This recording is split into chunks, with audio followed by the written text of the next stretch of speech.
नमस्कार, स्वागत है आप सभी का। आप देख रहे हैं केएस न्यूज इंडिया। आइए नजर डालते हैं आज की खबरों पर। मंगलवार को मुजफ्फरनगर में खतौली के गांव वाजिदपुर में खेत की डोल को लेकर हुए विवाद में एक महिला समेत 4 लोग हुए घायल। लॉकडाउन में पिछले 49 दिनों से लगातार गांधी कॉलोनी स्थित गुरु सिंह सभा द्वारा भोजन का वितरण कराकर की जा रही है गरीब व बेसहारा लोगों की सेवा।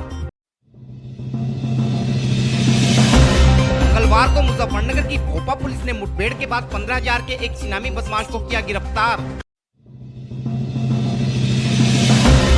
सोमवार की देर रात मुजफ्फरनगर के मंसूरपुर में एक अर्धविकसित युवक ने अपने पिता को नल की हत्ती मारकर उतारा मौत के घाट।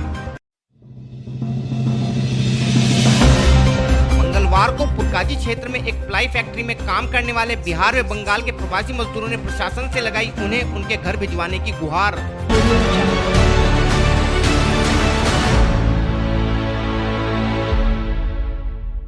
और अब खबरें विस्तार के साथ। मंगलवार को मुजफ्फरनगर में खतौली क्षेत्र के गांव वाजिदपुर में खेत की डोलबंदी को लेकर हुए विवाद में एक महिला समेत 4 लोग घायल हो गए। घटना की सूचना के बाद मौके पर पहुंची पुलिस ने सभी घायलों को एम्बुलेंस की मदद से खतौली स्वास्थ्य केंद्र में भर्ती कराया तथा मामले की छानबीन में जुट गई। हमारे चैनल को मिली जानकारी के अनुसार मंगलवार को खतौली क्षेत्र के गांव वाजिदपुर में गांव के ही विकिल, निखिल व संतोष आदि अपने खेत में गन्ने की ट्रॉली भर रहे थे, जबकि गांव के ही अजीत, सुमित व विनीत आदि अपने खेत में डोलबंदी का कार्य कर रहे थे।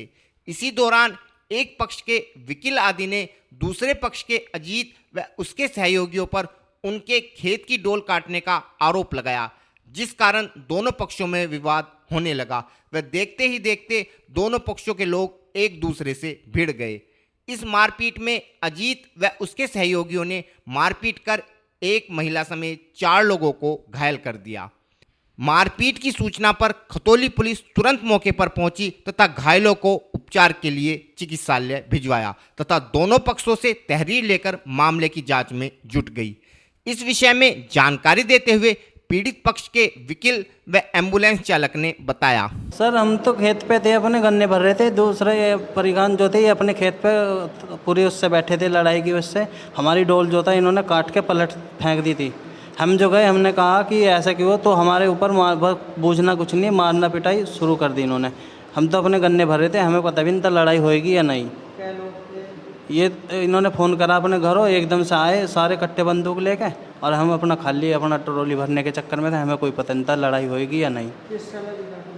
ये अभी कोई 11-1 बजे के करीब की। हम तो जी 4 लोग थे, हम तो गन्ने भर रहे थे सर।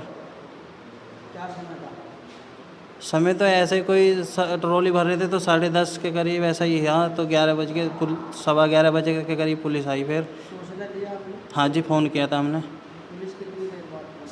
जब भी ज़्यादा देर नहीं, जब भी पहुँच गई थी, थोड़ा जाने में टाइम लगता है बस, इसलिए बस। अभी खतौली पुलिस द्वारा एक सूचना प्राप्त हुई कि वजीदपुर खुर्द में 2 समुदाय में खेत की डोल काटने को लेकर दोनों पक्षों में झगड़ा हुआ है। दोनों पक्षी घायल हैं। दोनों पक्ष को CSC खतौली के लिए लाया गया है इलाज के लिए। किस समय की बात है? ये करीबन 11:30 के समथिंग की बात है। क्या लोगों को आप लेकर आए हैं? 5 लोग घायल हैं इसमें झगड़े में। 5 लोग घायल हैं, जिसमें एक महिला भी है। एक पक्ष के कितने हैं? दूसरे पक्ष? एक पक्ष के 2 लोग घायल हैं और दूसरे पक्ष के 3 लोग घायल हैं। ये झगड़ा डोल काटने को लेकर हुआ है खेत पर। ये वजीदपुर खुर्द की घटना है, करीबन 11:30 बजे की।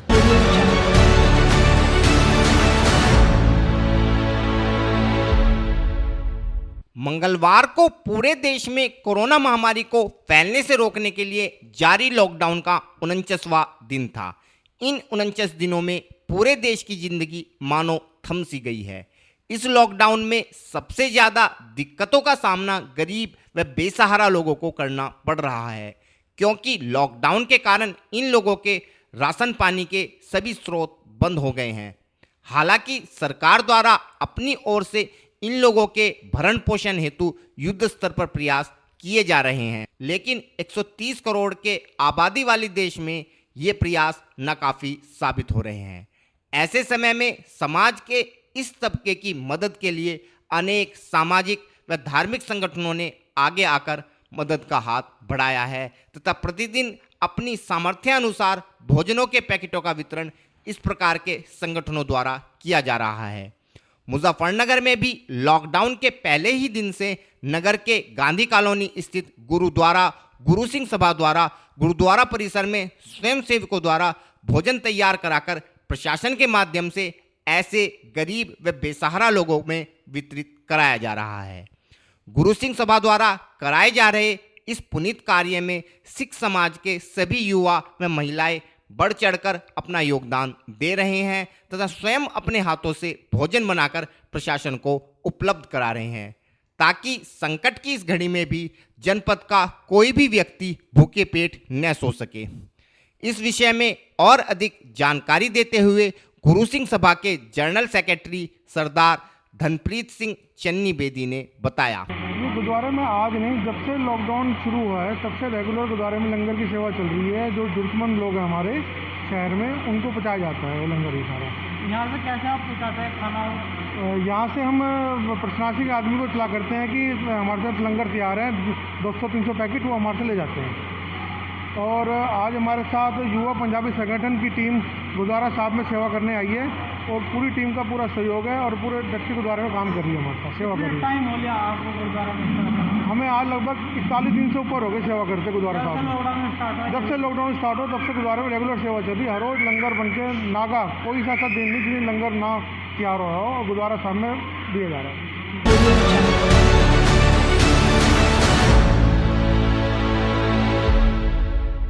मंगलवार को मुजफ्फरनगर की भोपा पुलिस व बदमाशों के बीच हुई मुठभेड़ में पुलिस ने 15,000 के एक शातिर बदमाश को गिरफ्तार करने में सफलता प्राप्त की है। हमारे चैनल को मिली जानकारी के अनुसार मंगलवार को भोपा पुलिस को सूचना मिली कि क्षेत्र के गांव फिरोजपुर के जंगल में कुछ बदमाश किसी वारदात को अंजाम देने की फिराक में घूम रहे हैं। सूचना के बाद पुलिस ने इलाके की घेराबंदी करते हुए बदमाशों को ललकारा, जिसके बाद बदमाशों ने पुलिस पार्टी पर फायरिंग शुरू कर दी। पुलिस द्वारा की गई जवाबी फायरिंग में एक बदमाश पुलिस की गोली लगने से घायल हो गया, जिसे पुलिस ने गिरफ्तार कर लिया है।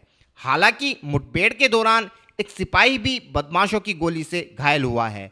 इस विषय में जानकारी देते हुए सीओ भोपा श्री राम मोहन शर्मा ने बताया। हमारी पुलिस को सूचना मिली कि कुछ लोग घटना करने के उद्देश्य से फिरोजपुर के जंगल में घूम रहे हैं। हमारी टीम गई और उन्हें हल्टाया। इस पर उन्होंने पुलिस पर फायर किया। पुलिस ने आत्मरक्षार्थ फायर किया, जिससे एक बदमाश के पैर में गोली लग गई, एक भाग गया। जिसके गोली लगी है वो टीटू सन ऑफ कूड़ा आरओ फिरोजपुर है। ये 15,000 के नामी है, 8 मुकदमों में वांछित है। क्या कोई सिपाही भी घायल हुआ है? हाँ, एक सिपाही है रविंद्र धाना। क्या शातिर बदमाश बताया गया? हाँ, पुराना बदमाश शातिर है।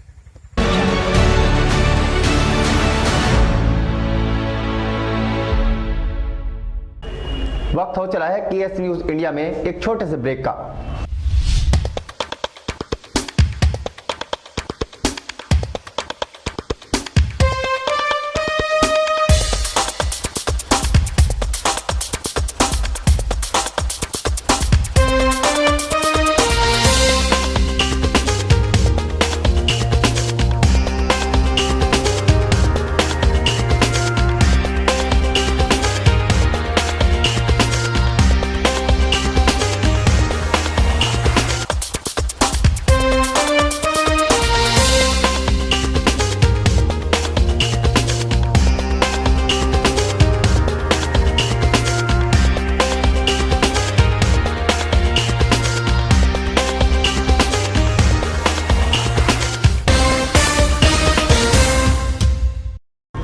ब्रेक के बाद आप सभी का स्वागत है।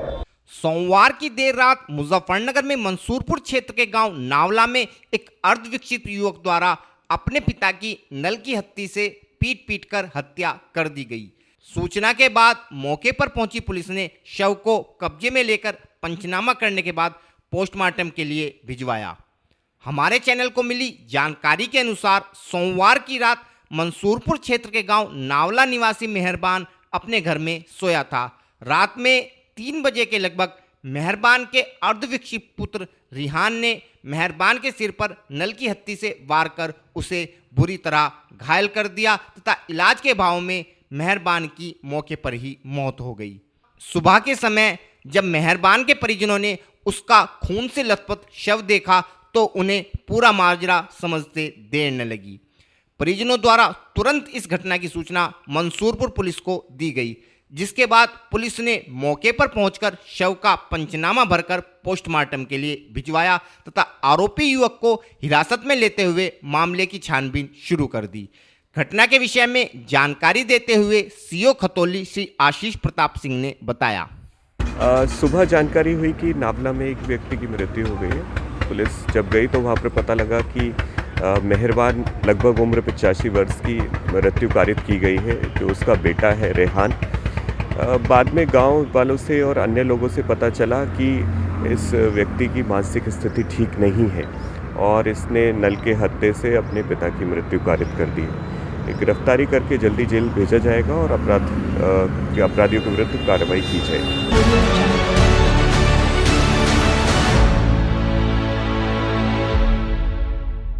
देश में कोरोना महामारी को फैलने से रोकने के लिए विगत 25 मार्च से पूरे देश में सरकार द्वारा लॉकडाउन की घोषणा की गई है।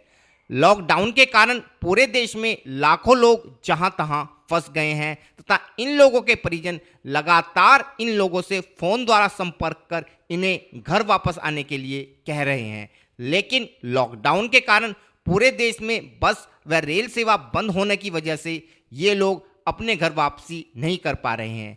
ऐसे ही कुछ श्रमिक मुजफ्फरनगर के पुरकाजी में भी एक प्लाई फैक्ट्री में कार्यरत हैं।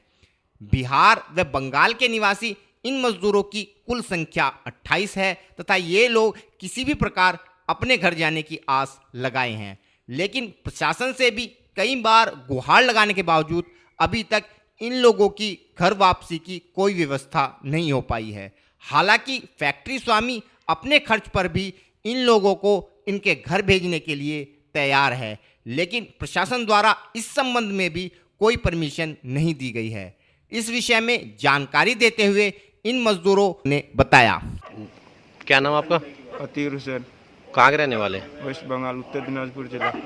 अच्छा, क्या परेशानी आ रही है आपके सामने?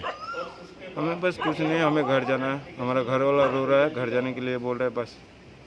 आपके जो फैक्ट्री मालिक है इनकी तरफ से क्या व्यवस्था रही आपके लिए? हमारे लिए व्यवस्था कर रहा है, लेकिन प्रशासन ने हमारे लिए कुछ नहीं कर रहा है अभी तक। आप घर जाना चाह रहे हैं? हाँ। क्या नाम है आपका? शिवसान। कहाँ के रहने वाले? बिहार का। अच्छा, कब से आप यहाँ फैक्ट्री में? हम अभी घर से आए थे, होली का कर 5 रोज काम किए, लॉकडाउन हो गया। अब घर जाना चाह रहे हैं? हाँ जी, घर जाना चाह रहे हैं। क्या दिक्कत आ रही है? दिक्कत नहीं, घर का आदमी कर रहे हैं तो चलाओ, कब फिर बंदी खुलेगा, कोरोना भाग जाएगा, फिर चले जाना। अभी चलाओ घर पे, किसी तरह चलाओ। तो घर वाले फ़ोन कर रहे हैं बार बार? हाँ। क्या कह रहे हैं? सब प्रदेश में क्या डर, कोई होगा, कोई देखने वाला भी नहीं होगा, कोई सेवा करने वाला भी नहीं होगा, किसी को हो गया सबको मर जाएगा वहीं पे। चलाओ घर पे।